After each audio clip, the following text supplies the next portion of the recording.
Hello students, welcome. आज हम लोग का टॉपिक ऑफ डिस्कशन है मशीन लर्निंग में लर्निंग रेट।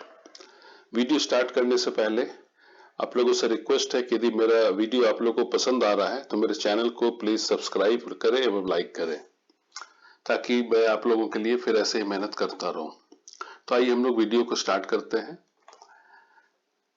ग्रेडियंट डिसेंट में हम लोग देख चुके हैं पहले कि JW और W के बीच में जो हमारा ग्राफ होता है वो एक पैराबोला होता है। आज हम लोग इसी W का इटरेशन निकालेंगे इस ग्रेडियंट से, मींस W का इटरेशन हम लोग निकालेंगे ग्रेडियंट से, means W minus del JW upon del W। ठीक है, इसके लिए हम लोग एक रैंडम वैल्यू खुद ही लेते हैं। जैसे मान लीजिए कि एक रैंडम वैल्यू हम लोग ले रहे हैं W का जो 14 है। तो यदि W का वैल्यू 14 है तो हम लोग इससे यदि परपेंडिकुलर ड्रॉ करेंगे तो इस पैराबोला को इस पॉइंट पे ये मीट करेगा। जिस पॉइंट पर ये मीट करेगा, यदि हम लोग यहां से एक टेंजेंट ड्रॉ कर दें तो ये जो हमारा स्लोप है इसको हम लोग बोलते हैं del JW upon W, del W। इसका वैल्यू हम लोग मान लेते हैं कि 2 है। तो देखिए इस ग्राफ में हमारा W क्या है 14 और इसका वैल्यू है 2। तो यदि इस फॉर्मूले को हम लोग यूज करें तो नेक्स्ट W जो है इटरेशन के बाद का वो होगा 14 माइनस 2। 14 minus 2 means 12। ठीक है, तो ये हमारा 12 इसका वैल्यू आ गया। तो ये 12 जैसे यहां हुआ, फिर इस पे हम लोग एक परपेंडिकुलर ड्रॉ करेंगे। ये इसको जिस पॉइंट पर इंटरसेक्ट करेगा इस पॉइंट पर हम लोग फिर एक टेंजेंट ड्रॉ कर देंगे। ये टेंजेंट फिर एक इसके साथ एंगल बना रहा है। तो इस टेंजेंट का जो हमारा ग्रेडियंट होगा इसका वैल्यू भी कुछ होगा जो डेफिनेटली 2 से लेस होगा। तो मान लेते हैं 1.7 है ये। ठीक है, ये 12 है और ये 1.7 है। तो इटरेशन में जो नेक्स्ट W का वैल्यू है वो आ गया 10.3।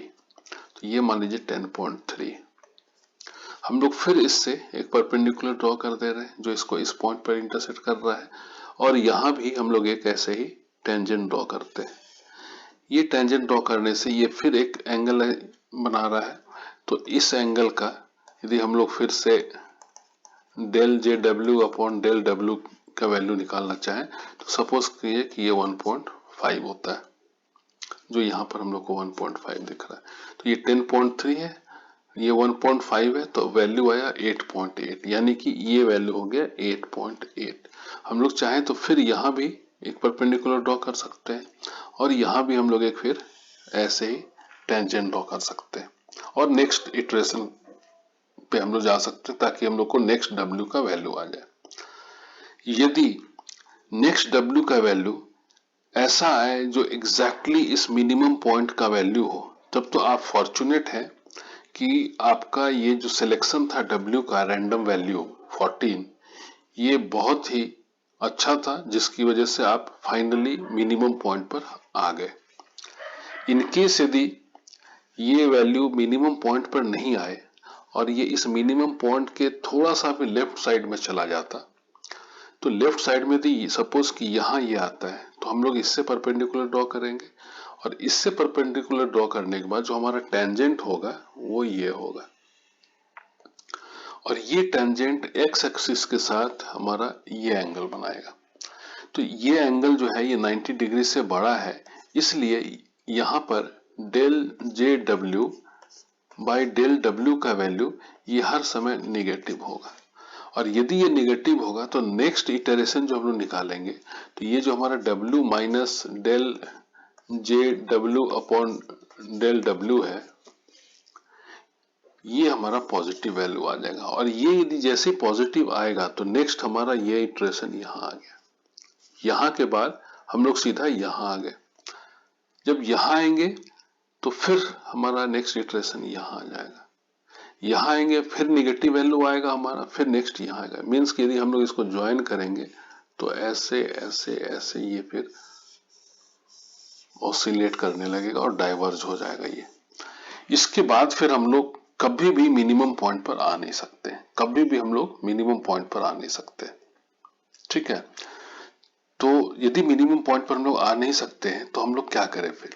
देखिए यहाँ जो इसका वैल्यू है 14, इसको तो हम लोग कम कर नहीं सकते, 14 तो हमारा रैंडम वैल्यू है, तो ये 14 हमारा है रैंडम वैल्यू।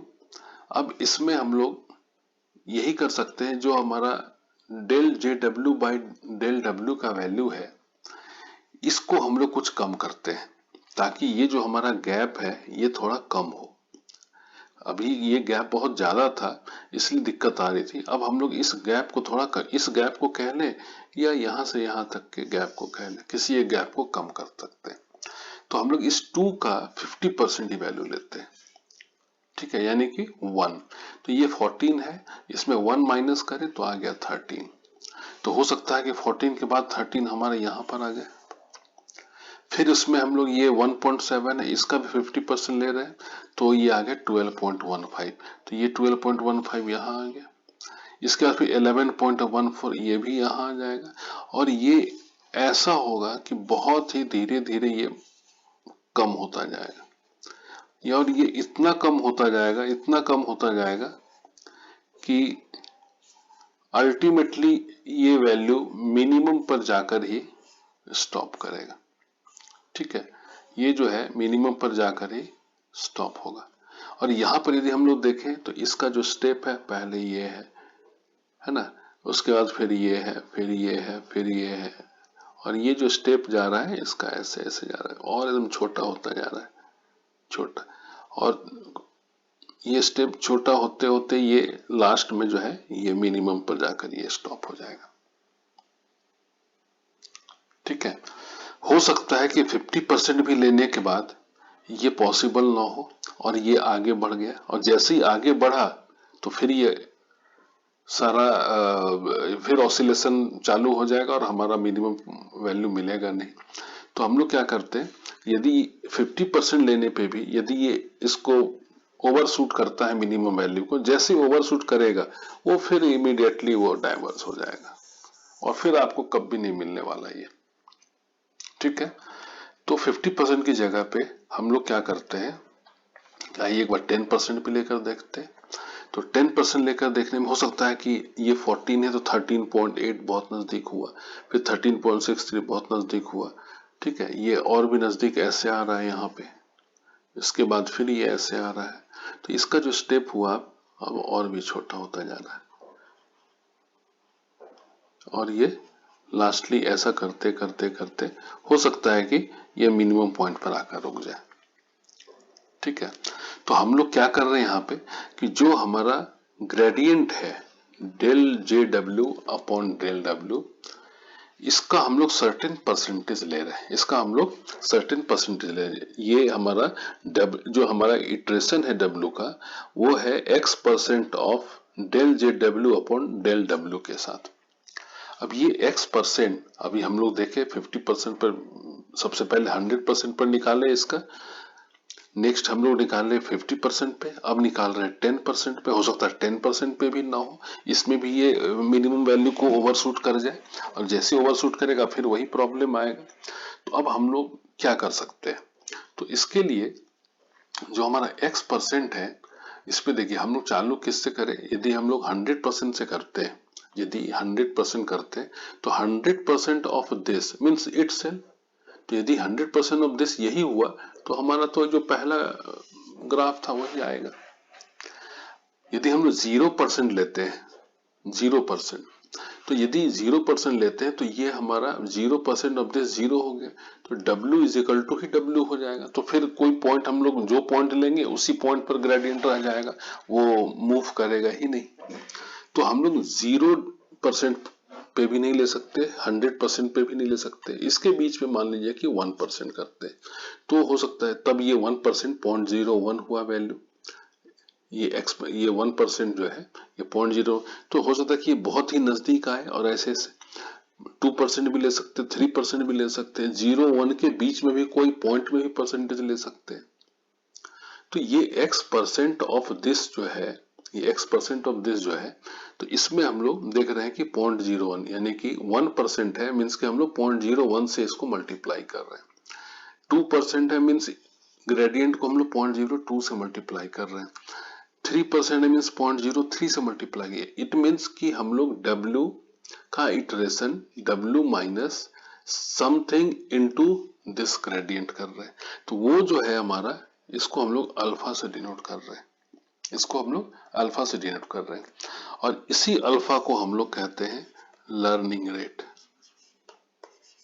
इसी अल्फा को कहते हैं लर्निंग रेट। आप देख रहे हैं कि अल्फा 0 के बराबर नहीं हो सकता और ये 100 के भी बराबर नहीं होता, लेकिन 0 और 100 के बीच में कोई भी वैल्यू यदि होगा तो इसको इसके वैल्यू से कम कर ही देगा। इट मीन्स कि अल्फा जो है वो 0 और 1 के बीच ही हम लोग को लेना पड़ेगा। अल्फा का वैल्यू हम लोग को हर हाल में 0 से, आपकी मर्जी, आप जो वैल्यू ले, लेकिन यदि रिजल्ट लाना है, 100% आंसर पाना है, तो उसके लिए हम लोग को अल्फा का वैल्यू 0 और 1 के बीच में ही लेना पड़ेगा। ठीक है, आइए नेक्स्ट। अब हमारा सेम कर्व है, ये मान लेते हैं जो हमारा रैंडम सिलेक्शन था m का 14, यहाँ पर हम लोग जनरलाइज कर रहे हैं इसको कि W सुपरस्क्रिप्ट 1 है, ये हमारा इसका टेंजेंट है। इससे नेक्स्ट इटरेशन में हमारा वैल्यू आता है W2, नेक्स्ट में आता है W3, ठीक है, और लास्ट में जो मिनिमम वैल्यू है उस पे आता है WM। और क्यों आता है? क्योंकि यहाँ पर ये इसके पैरेलल हो जा रहा है। ठीक है, तो जो हमारा इटरेशन का जो फॉर्मूला है वो ये है, ग्रेडियंट हमारा ये है, ठीक है। रैंडम सिलेक्शन ऑफ W जो है वो केवल हम लोग एक ही पॉइंट को सेलेक्ट करेंगे W1, और जैसे ये यहाँ पर टेंजेंट ड्रॉ हुआ, अपने आप ग्रेडियंट जो है वो मूव करना चालू करेगा, और यदि अल्फा का सिलेक्शन एक्यूरेट होगा तो ये लास्ट में WM के पास जाकर रुक जाएगा और वही हमारा आंसर होगा। ठीक है, आइए ये क्लियर हो गया। तो अब हम लोग पहले इसका इटरेशन देखते हैं कि क्या है। तो W semicolon equal to W minus alpha del JW upon del W। तो यदि हम लोग इसको, ये हमारा W सुपरस्क्रिप्ट 1, तो दिस इम्प्लाइज कि जो हमारा W2 है, ये जो W2 है ये W1 में अल्फा इंटू दिस को माइनस करने से मिला। ठीक है, ये जो W3 है ये इस W2 में अल्फा माइनस दिस लेस करने से मिला, और सिमिलरली ये जो WM है ये WM माइनस 1 में अल्फा इंटू दिस माइनस करने से मिला। तो ये इसका इटरेशन स्टेप्स है, ये इसका इटरेशन स्टेप्स है। ठीक है, अब ये इसके बारे में हम लोग देखें कि W, ये इटरेशन स्टेप जो है जिसमें लर्निंग रेट अब यूज कर रहे हैं हम लोग, कि W जो है वो हर समय लेस होता जा रहा है, आप देख रहे हैं, और इस इटरेशन से क्या होता है कि जो नेक्स्ट W आ रहा है वो हम लोग को कम होता जा रहा है, और उसकी वजह से जो हमारा लॉस फंक्शन है JW वो भी कम होता जाता है।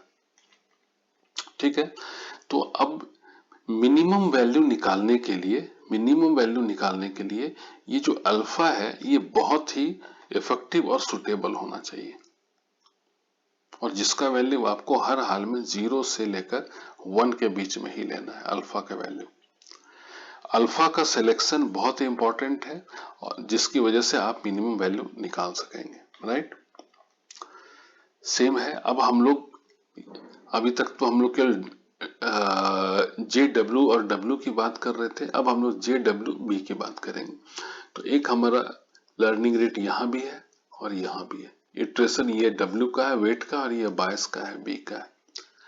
ये एप्लीकेबल होगा जब हमारा 3 डायमेंशनल फिगर होगा उस समय। तो अब आप समझ सकते हैं कि लर्निंग रेट क्या है। तो लर्निंग रेट जो है वो इसके W के या B के मैग्नीट्यूड में चेंज होने का एक स्टेप है with respect to gradient descent. ठीक है, और ये अल्फा ही डिटरमिन करता है, ये अल्फा जो है यही डिटरमिन करता है कि जो नेक्स्ट बी होगा या डब्ल्यू होगा। तो डब्ल्यू और बी की जगह पे पैरामीटर बोल सकते हैं कि अल्फा ही ये डिटरमिन करता है कि जो नेक्स्ट डब्ल्यू और बी का जो वैल्यू होगा वो क्या होगा, वो जो है क्या होगा। तो आइए लास्टली हम लोग देखते हैं लर्निंग रेट क्या है। तो लर्निंग रेट आप लोग ये चीज देख लिए कि एक हमारा केस ऐसा है और एक केस ये है। एक केस है कि ये कन्वर्ज करने के बाद ऐसा हो सकता है कि मिनिमम पॉइंट पे आए ही ना, तो इसमें रेट ऑफ कन्वर्जेंस, ठीक है, ऐसा लिया कि ये मिनिमम पॉइंट पर आया ही नहीं और ये यहीं पर जो है ये वैनिश हो गया। दूसरा कि अल्फा का वैल्यू इतना बड़ा आया कि वो डाइवर्ज हो गया। तो बड़ा भी नहीं होना है और पहले ही कन्वर्ज भी नहीं होना है, इस दोनों के बीच का वैल्यू लेना है। तो रेट ऑफ कन्वर्जेंस और ओवर शूटिंग के बीच का जो ट्रेड ऑफ पॉइंट है वहीं पर हम लोग को अल्फा का वैल्यू लेना है, राइट। अब नेक्स्ट क्या है कि यदि हम लोग ज्यादा बड़ा अल्फा का वैल्यू लेंगे तो आप देखिए ये जंप हो जाएगा, जो मिनिमम वैल्यू है इसको ये जंप कर जाएगा, ओवरशूट हो जाएगा। और यदि ज्यादा कम लेते हैं तो ये लोकल मिनिमा या अदर देन लोकल मिनिमा किसी पॉइंट पर ये कन्वर्स हो जाएगा और आपको फाइनली ना तो इस केस में मिनिमम मिलेगा ना तो इस केस में मिलेगा। इसलिए selection of alpha is very much important. ठीक है, थैंक यू वेरी मच।